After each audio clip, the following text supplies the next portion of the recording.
Isang magandang umaga pala sa inyo mga viewers. Ayan, tatapos na ng election, barangay election dito sa barangay Kabungahan, Labo, Camarines Norte. Ito po ang aming kagawad. Kapitan po ba? Kapitan. Shoutout po kayo. Hello po kayo sa vlog.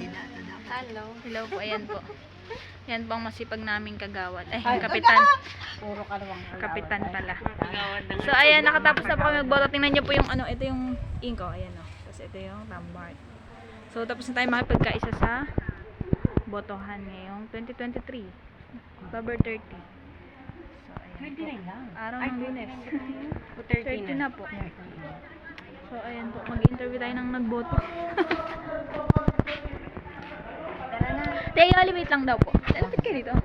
Pwede po ba kayo ma-interview about dun sa pagboto? Ano pong, ano niya na experience niya? Kaya pa ako ang pagboto namin. Okay, wala pong ano, no worries sa pagboto.